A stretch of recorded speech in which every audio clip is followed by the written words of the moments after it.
whenever, when I sort of started doing MMA, there was one prominent sort of promotion in the UK, which was it's called U.K.MMA.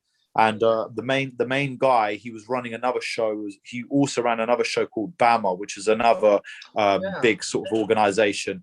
Cage Warriors, actually, at the time when I came back home, I think they were under administration, or something happened where they were basically gone. Like something happened and then they weren't there. And then they made a sort of resurgence right around the time that I turned professional. So when I was an amateur, I was an amateur for about 2 years, I guess you could say, two or 3 years, and then then after that, I turned professional when I was 21, and right around that time, that's when Cage Warriors came back, and they were making an impact, and they were like the mainstay, sort of European promotion, and everyone was trying to get on there, but the one that was sort of underneath that was quite prominent was called U.K.MMA, or Ultimate Challenge. And unfortunately, I'm not really sure what's going on with them right now. But at the time, if you're a champion there, you usually go on to do big things. And they had a lot of good fighters that were not necessarily under contract, but they were fighting with them. So that's where I spent my first 5 fights of my career, was with U.K.MMA. And then after that, that's when I got signed by Cage Warriors. The good thing about Cage Warriors is they look for you to have I thought it was a little bit strange that they hadn't really, before we talked to them, but I wanted to have my first professional fight at Cage Warriors, but apparently they said that I needed to get a couple of wins under my belt. But I'm like, I'm 7-1 as an amateur, and I've got an amateur title. Like, surely, that would equate, because a lot of the guys now that they have fighting for them, some of them that debut on Cage Warriors usually are, quite, like I say, they've done quite well on the amateur scene, and they're either champions there, and then obviously Cage Warriors is their big sort of proving ground, I guess you could say. But yeah, even now, the route to the UFC, the way to do it in Europe is mainly especially for the UK guys, is to go through Cage Warriors, even though they do have a lot of sort of other European fighters as well. But yeah, if you're talking about the main top European promotion, it's definitely Cage Warriors. When I first signed with them, I have to admit, I had the first fight that I had, I ended up losing, which, I guess for most people, you could say on paper I should have won. It was quite a devastating loss for me, because, like I said, I was winning the fight, and then I got caught with a right hand. So it was against John Redmond, and like I say, I think that put a bit of a bitter taste in their mouths early on, because obviously they had expected me to come in and win, and next thing you know, I lose, and then he goes crazy and goes in front of the camera and stuff like that, and obviously it made them look a little bit bad, I guess you could say. So and then obviously from that point onwards, I wasn't seen as the hot topic anymore, and then I had a lot of things happen to me just in my personal life. I injured myself, so, and it was crazy, because when I had that loss and I just made all the adjustments, just got to the point where I've literally, now I'm ready to go in and literally kill anyone. At the end of that year, I ended up tearing my meniscus, and I was like, oh my God. So that was my first major injury. I had to then get an operation to obviously stitch it back together. I split up with a long-time girlfriend, which I'd been dating for about 5 years. That was pretty tough.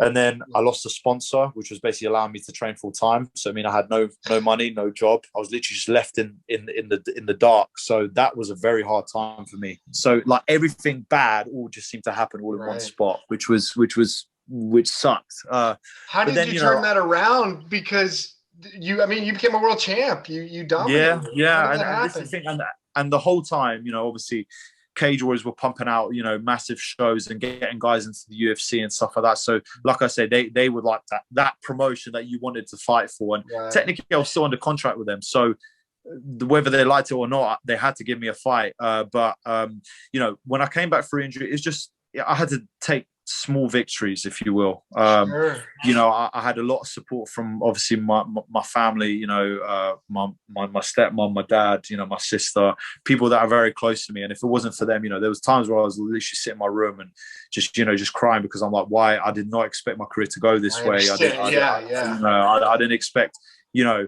I knew that things were going to be tough. And, I thought I'd face all the tough times in training. Unfortunately, I've had to face it in the actual competition, which is something that I wasn't even really that properly used to, because like I said, in martial arts, I've always been known to do well. So for me to have such a bit of a bump in the road was like, it's very devastating. But, like I said, slowly I got the operation done on the NHS. Thank God to the National Health Service, because they did an amazing job. In 1 week after me having the MRI, they straight away got me an operation, got it fixed. It was about a 4-month recovery. I did recover a lot faster than most, just because I took it so seriously. Every day that I was getting better, everything just seemed to be going better on in my life. I just managed to get a job. I got my PT qualification, found a great workplace, and then slowly we started building back. And then it came to the point where I was supposed to look for a fight. I wanted to look for a fight at that point.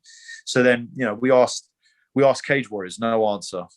We probably called them quite a load of times. My dad messaged them and everything, and then no answer every single time. So we were like, we even asked them, can we take a kickboxing fight just so that we can fight? No answer. So we just did what we did. We went and had a kickboxing fight, and and then next, exactly. We had to do something. I needed to compete somehow, and luckily that's what got their attention. I remember making the post after I'd won. I actually tagged Cage Warriors in it, and then literally about a week later, we got a call from them saying, we've got a fight for you. It's like, there you go. I was like, that's madness. That's actually, it's taken for me to come back from injury. We told them that we're going to be ready, and this and that. They completely did not give a crap. And then I win a kickboxing fight. I think it was about 20 seconds. I spinning back kicked him and won the fight. And then next thing you know, after I win that, then it finally got their attention. I got the fight. And then it was another, like I said, I was never really promoted very highly with them. I can understand from their point of view.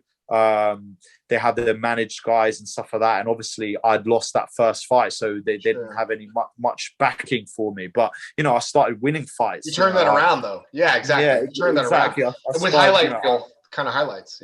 Yeah, and I corrected all the errors in my game, and slowly every fight was just getting better and better. And then it got to a point again where they couldn't find me a fight again, so we had the one fight release just so I could go and have a fight. I went to Fight Star Championship and won the belt there. And then afterwards, my dad goes, listen, we don't want just any fight. We want something difficult. We want something to test ourselves. Like, give us a fight to prove ourselves is basically what we said. And then that's when they did that. They, at the end of the day, I've got to give them a massive credit, because every time we'd asked them for something, they'd given it to us. No matter what we said, it basically just depended on us coming through and pulling out a victory. And if everything went well, they'll keep doing good things for us.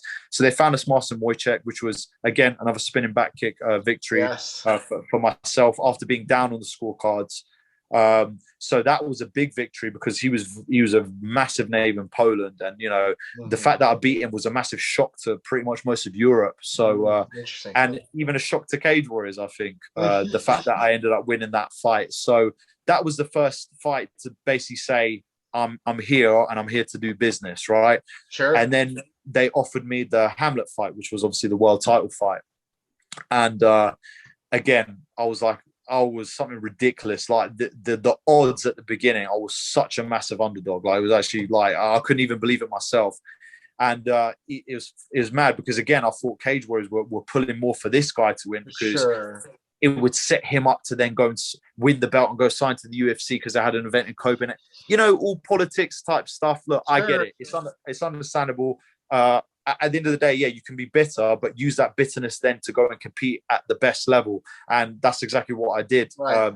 For me, it was such a massive thing, because even 4 weeks before the fight, I quit my job, and I just used the money that I had. And I said, because there was an opportunity for me to be sponsored again. But the only, the catch was I'd have to win that fight in order to get that. Sure. So I literally just put through all my cards on the table and said, all right, I'm gonna quit my job. I'm just gonna get ready for this fight. Put my full concentration. Literally visualize about it every day. And I'm so glad, knowing that how the story worked out. Like, that worked out for you, because I believe in all of it. And I appreciate it, man. That's beautiful. Like, you manifested it.